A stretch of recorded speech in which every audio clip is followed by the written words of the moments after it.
Bonjour tout le monde, aujourd'hui le lundi 6 avril 2020, nous allons aborder une nouvelle leçon de grammaire, ce sont les pronoms indéfinis.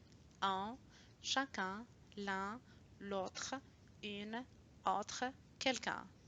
Avant de- Alors, lisons les exemples ensemble. Ils ont chacun un bon livre. Qui ont un bon livre? Est-ce que je connais le nombre total des personnes qui ont des bons livres? Non. Quelqu'un a téléphoné.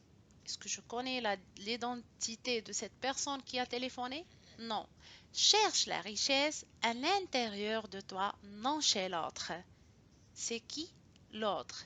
Est-ce qu'il s'agit de ton frère, de ton ami, de ton cousin? On ne le connaît pas. Alors, il y a une relation entre ces trois mots. Ces trois mots, ils ne donnent aucune précision. Ils ne désignent rien. Ils ne donnent pas la précision et ça nous donne toujours une idée incertaine. Dit que ces mots qui sont chacun, quelqu'un, l'autre, ce sont des pronoms indéfinis.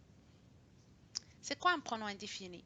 Le pronom indéfini a le même rôle que le déterminant indéfini, avec la différence qu'il n'y a pas de nom à côté de lui, car il remplace un nom.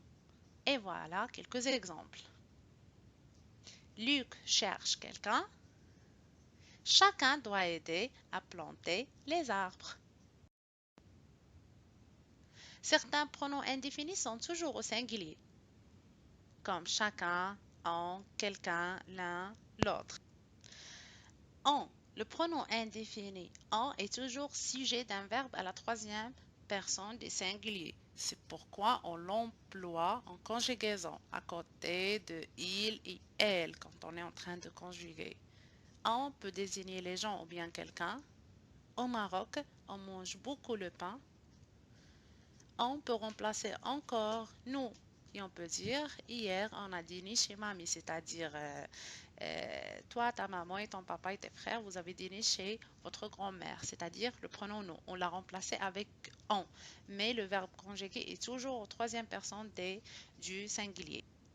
Le pronom indéfini quelqu'un indique une personne indéterminée ou inconnue. Quelqu'un vous a téléphoné, mais il n'a pas laissé son nom.